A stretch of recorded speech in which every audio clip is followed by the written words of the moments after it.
2012년에 김정일이가 죽고 김정은이가 들어서면서 정말 기대가 많았습니다. 그래서 특히 평양 사람들은 김정은이를 김일성과 같은 모습으로 만들고, 제가 그때 가서도 뭐 젊은 그 김정일에 대한 그 위대성 책도 많이 보고 그러면서 뭐 문학 세뇌 교육을 많이 받았으니까 김정은에 대해서는 북한이 좀 달라지겠구나 하는 생각을 많이 가졌습니다. 근데 김정일이가 갑자기 죽고 김정은이가 후계자 추대된 지 2009년도에 추대돼 가지고 2년밖에 안 돼서 김정일이가 죽었거든요. 그러니까 후계자 이 정치 후보도 잘 안 되다 나니까 김정은이 올라서서 많은 숙청 사업이 있었습니다. 다 알다시피 장성택이 제 고모부도 죽이고 그러면서 정치적으로 변화가 많았습니다. 그래서 여느 때는 정말 김정일 때도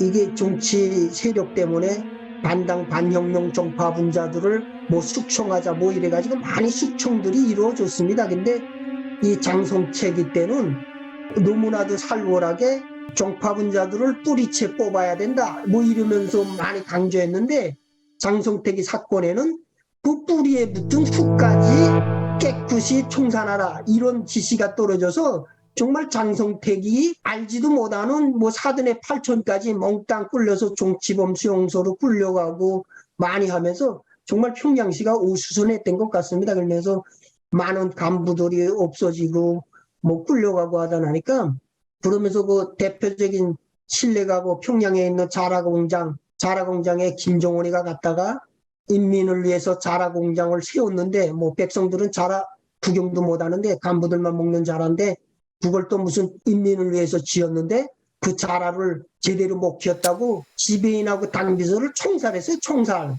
세상에. 응? 자라공장 당비서 지배인을 총살하면서 정말 사람들도 다 인간들이니까 그걸 보면서 야, 어떻게 자기네 간부들만 먹는 자라공장이면서 그걸 제대로 못 키웠다고 이렇게 사람을 다 총살하네. 그러면서 김정은이 시대에 들어서 공포정치 이게 더 많이 들어오게 됐습니다. 그러면서 제가 뭐 건설을 했으니까 알지만 평양 계속 건설하잖아요. 그러니까 평양시 건설하는 목적이 지금 지방은 배급도 끊기고 고난의 것을 통해서 모든 것이 마비됐지만 그래도 평양시만이라도 유지하려니까 그 건설을 많이 하는 겁니다.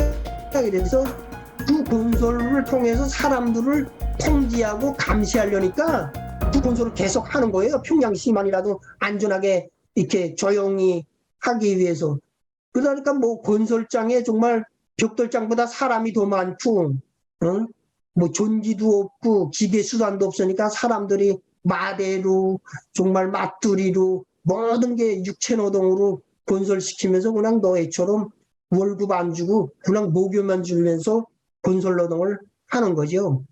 그래서 제가 그걸 알고 나니까 그 땅에서 막 살고픈 생각이 없더라고요. 그래서 뭐 한국에 올 생각도 하지도 않고 그냥 그 상태가 너무나도 그 나라에서 있기 싫어서 다시 제가 해외에 나가기로 결정하고 간부들한테 사업을 해가지고 그 다음에 제가 모스크바로 나가게 됐습니다. 그래서 제가 2016년 3월 달에 모스크바로 다시 건설 노동자로 나왔습니다. 그래서 모스크바에 나와서 한 3년 있다가 들어가면 그래도 북한 이 체제가 좀 안정되고 그래도 자리 잡히겠지 이런 생각으로 다시 해외 노동자로 돈 벌러 나왔습니다. 그래서 돈 벌러 나왔는데 해외가 도하더라고요. 그러니까 김정은이가 들어서면서 통치 자금이 다 해외 노동자들 통해서 벌어들이면서 이게 원래 당자금, 혁명자금이라고 하는데 그걸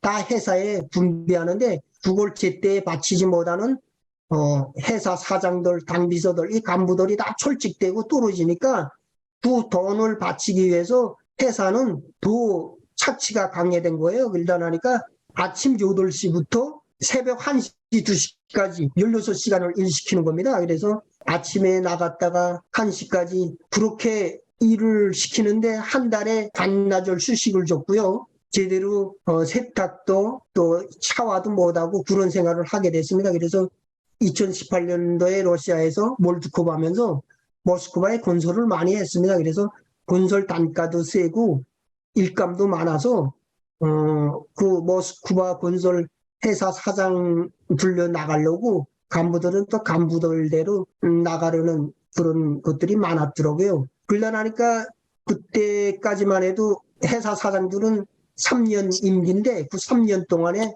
100만 달러를 벌어가지고 관에 들어간다. 이런 운동이 벌어지면서 정말 노동자들은 돈 찍는 기계나 다름없이 노예나 같이 일하게 됐습니다. 제가 그것을 보면서 야 이게 참 북한에서 말하는 게 뭡니까? 인민을 위하여 복무함. 정말 우린 인민이 아니고 개나 짐승 같은 노예로구나 하는 걸 다시 깨닫게 됐고요. 정말 나라도 아니로구나 하는 생각을 제가 갖게 됐습니다. 그 과정에 제가 집으로 보내달라고 회사에다 제기했습니다. 그래서 뭐 노동이 힘들어서보다도 정치체제 그 시스템에 대한 한멸감으로 해가지고 모스크바에서 집으로 보내달라고 회사에 여러 차례 제기했고요. 회사에서는 저한테 답변은 러시아에서 건설하면은 돈을 다 주지 않습니다. 그래서 한 달에 너는 얼마 일했으니까 얼마 벌었다 이걸 수표해요. 그래서 3년 동안 그걸 다 했다가 집에 갈 때 그걸 돈을 주는데 집으로 보내달라고 했는데도 보내 앉아서 그 찰나에 한국에 온 친구로부터 선교사님들의 전화번호를 제가 받게 됐습니다. 그래서 러시아에 있는 선교사님들 도움을 받기로 하고 석 달 동안을 고민하다가 그 선교사님들 도움받고 회사를 이탈하게 됐고요. 그 선교사님들 집에서 그때 성경을 읽게 됐습니다. 그래서 그 성경을 읽게 됐는데 정말 아직까지 북한에서도 수많은 책을 읽었지만 그렇게 성경을 읽으면서 무슨 뜻인지 알 수 없는 책은 제가 살아생전 처음이었던 것 같습니다. 암만 읽어도 무슨 소리인지 모르겠고 무슨 이스라엘 역사책 같기도 하고 근데 그것도 하나님이 무슨 하나님 책이다 그랬으니까 또 선교사님이 읽으라 그래서 읽었습니다. 돈 주겠다 그래서. 근데 뭐 돈 주는 것보다도 그 집에서 먹고 사니까 뭐 할 일은 없지 그래서 성경책을 읽었고요. 아무것도 제가 이해는 못했는데 그 마태복음에 너에게 조그마한 믿음이라도 있으면 이 산에 명하면 이 산이 옮겨질 것이다. 그래서 참 그 말씀만이 저한테 있었고요. 정말 겨자씨알 같은 믿음이 뭔데 산을 옮겨질까 하는 그런 제 생각을 가지고 있었고 그렇게 한 달 동안 거기서 성경을 읽었고요. 하나님에 대해서는 배우지 못하고 그냥 성경만 읽고 난민수용소로 비행기 타고 가게 됐는데 제가 모스크바 비행장에 내렸을 때 거기서 러시아 경찰한테 체포되게 됐습니다. 그래서 제가 회사를 이탈한 다음에 회사에서는 모스크바 결국 러시아 경찰에게 저의 신상 정보를 줘서 저를 체포 의뢰를 한 거예요. 그래서 제 신상 정보가 경찰 인터넷망에 다 떠 있고요. 그걸 모르고 제가 비행기 타고 가다 나니까 비행장에서 체포되게 됐습니다. 그래서 거기서 체포돼서 모스크바 경찰서로 이송되게 됐습니다. 그래서 모스크바 경찰서에 가서 제가 사진 찍고 손도장 다 찍고 앉아 있었습니다. 그러면서 그때 제가 참 그 비행기를 탈 때 백팩 같은 건 제가 들고 타야 되는데 그 비행장에서 자꾸 그 백팩을 수화물 짐으로 붙이라고 그러더라고요. 그래서 내가 들고 타도 되는데 왜 수화물 칸에 붙이라길까 하고서는 의심했댔는데 그 비행장에 도착하다 나니까 그걸 알겠더라고요. 그러니까 그 비행장에서 내가 가니까 그 짐을 다 분리시켜서 보내게끔 다 약속이 됐겠죠. 그래서 그렇게 체포돼 가지고 그때 그 백팩에 송종택도 있었고요.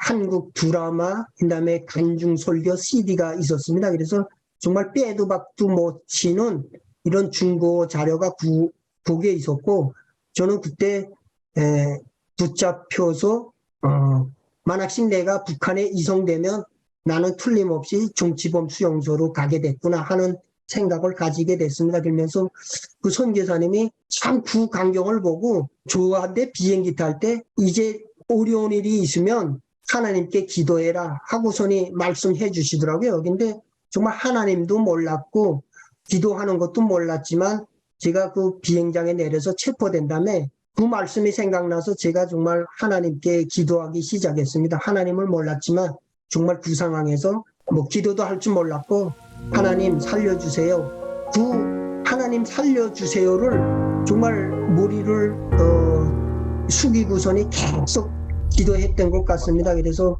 마지막에는 회사에서 저를 데려왔습니다. 데리러 와서 그때 사장, 당비서, 보위원, 폭력, 운전수 5명이 저를 데리러 왔습니다. 그래서 러시아 경찰에서 저를 인계받고 저를 데리고 회사 차로 갔습니다. 그래서 회사 차에 가서 문 열고 저보고 들어가라, 타라 길더라고요. 그래서 제가 머리 숙이고 타려고 하는데 누가 저를 찾더라고요. 그래서 타는 순간에 마지막에 저를 누가 찾아서 제가 뒤로 보니까 러시아 사람이 저를 찾는 거예요. 그래서 러시아 사람이 저를 부르면서 제 본명을 부르면서 맞나 그러더라고요. 그래서 내가 맞다 그러니까 그 사람이 제 팔을 끼더니 저를 안고 뒤로 막 뛰는 거예요. 그러다 나니까 그게 북한 사람들 5명이 있었는데 그 사람들이 묵묵히 가만히 있다가 내가 그 사람하고 한 5m, 6m 정도 간 다음에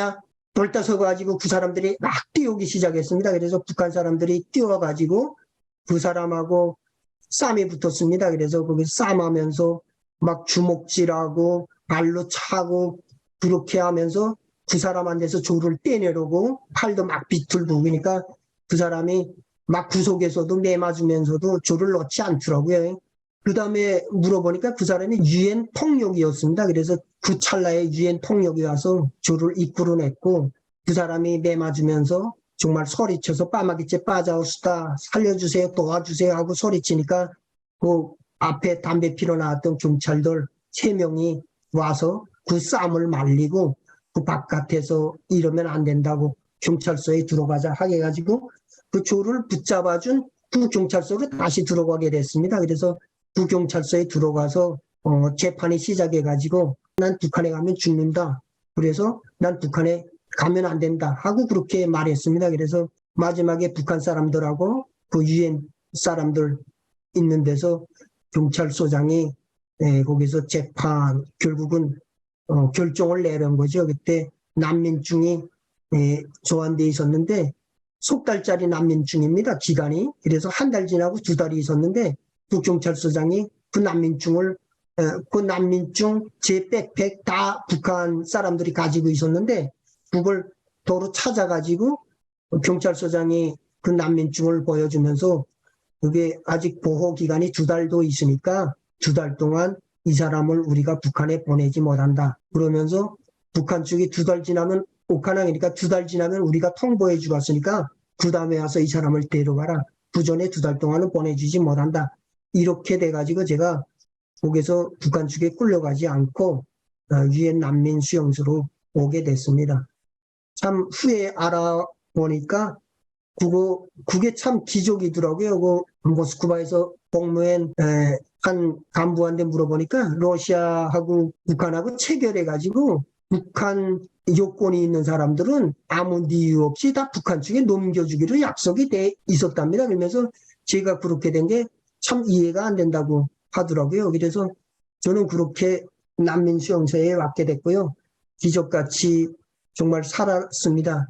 근데 제가 사람이 참 뭐 화장실 들어갈 때 다르고 나올 때 다르다고 하나님을 믿지도 않고 그렇게 하나님 살려주세요 하고 기도도 했지만은 그렇게 살아나와서도 전 하나님을 믿지 않았습니다. 정말 누구만 봤다나 운이 좋아서 살아난 줄 알았습니다. 그렇게 한 8달을 난민수용소에서 있으면서 그때 난민수용소에 한국 선교사님들이 들어와서 우리한테 성경을 가르쳤습니다. 그래서 그 성경을 보고 다시 읽으면서 뭐 좀 알아갔지만 도무지 믿을 수가 없는 거예요. 이거 하나님, 정말 보이지 않는 하나님이 어떻게 나를 구원해 주셨는지 정말 기적같이 살아났는데 하나님을 믿긴 믿어야 되겠는데 정말 믿을 수가 없는 거예요.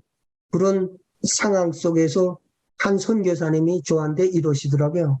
하나님이 믿겨지는가. 그래서 제가 하나님이 믿겨지지 않는다. 그랬더니 그분이 하시는 말씀이 하나님을 믿는 것도 성령님이 정말 우리 안에 들어오실 때 그 성령님을 통해서 하나님을 믿게 된다. 이렇게 말씀하시면서 성령님 용접 기도를 하자 그러더라고요. 그래서 저는 뭐 성령님이 누군지도 모르지만은 어떤 뭐 그분이 그렇게 해보지 않겠나 하는 권유를 해서 그럼 그렇게 해봅시다 하고서니 그날 밥 먹고 저녁에 내려와서 그분하고 같이 용접 기도라는 걸 하기 시작했습니다. 그래서 정말 그때도 아무 생각도 없이 뭐 같이 뭐 기도한다 그래서 기도하는데 그때 제가 환상을 보게 됐습니다. 그래서 갑자기 그분하고 기도하는데 정말 하늘 문이 열리듯이 환상이 보이기 시작했습니다. 그래서 제가 잡혀가는 환상이 보이더라고요. 그래서 그 5명 북한 사람들 5명하고 같이 차를 타러 가는 장면이 떠올랐고요. 꼬문 장막이 나타나더니 그 5사람하고 저하고 갈라놓는 거예요. 그래서 제가 뒤를 돌아보니까 그 5사람이 하나도 안 보여요. 그래서 이 사람들은 다 어디 갔나 하고서니 제가 이렇게 차에 타려고 머리를 숙이는데 누가 저를 찾더라고요. 바오라 하고서니. 그래서 누가 나 찾나 하고서니 차에 타다 말고 소리 나는 쪽을 보니까 예수님이 흰 옷 입고서서 저를 이렇게 부르시더라고요. 그래서 보니까 예수님이에요. 그래서 예수님하고 제가 찾았습니다. 그랬더니 예수님이 바오라 그리로 가지 말고 내게로 오라 하고 부르시더라고요. 그러면서 손을 펴시고 부르시는데 정말 제가 그때 예수님이 나를 살려주셨구나. 내가 그 잡혀가는 그곳에 예수님께서 계셨고 예수님이 구해주셨구나. 이게 깨달아지면서 제가 예수님 제가 죄인입니다. 예수님이 날 구해주셨는데 저는 아직까지 이거 믿지 못하고 살았습니다 하면서 막 회개가 나오더라고요. 그래서 막 울면서 예수님께 안겼습니다. 그때 그 모습이 뭐 다 예수님을 만난 분들은 다 기억하겠지만 그때 그 모습이 저에게 아직도 지워지지 않는데 제가 찬양을 듣다 보니까 그 딱 같은 모습이 찬양에 나오는 게 있더라고요. 내 뒤에 있는 지금 배경 화면이 딱 그때 그 모습입니다. 이게 지금 이렇게 예수님이 저를 안아주시는데 저는 아이더라고요. 아이고 예수님이 얼마나 크신지 그런 장면이 이런 내 뒤에 있는 배경 화면 같은 장면이 제가 본 거예요. 그래서 크신 예수님이 저를 안아주시면서 이렇게 하시는 거더라고요. 그래서 제가 거기서 회개하고 눈물을 흘리면서 예수님이 살아계시느나 예수님이 오늘도 역사하셔서 정말 이렇게 구원하고 계시느나 그게 깨달아지더라고요. 그러면서 울기 시작한 게 한 10시간을 울은 것 같습니다. 그래서 정말 하나님을 모르고 내가 죽었으면 어떻게 될 뻔했나. 정말 오늘 말씀같이 아무것도 하나님을 위해서 내가 한 것도 없는데 나에게 은혜로 정말 구원해 주시고 또 믿게 해주신 하나님에 대해서 그때 정말 성령님 용접함으로 인해서 깨닫게 된 것 같습니다.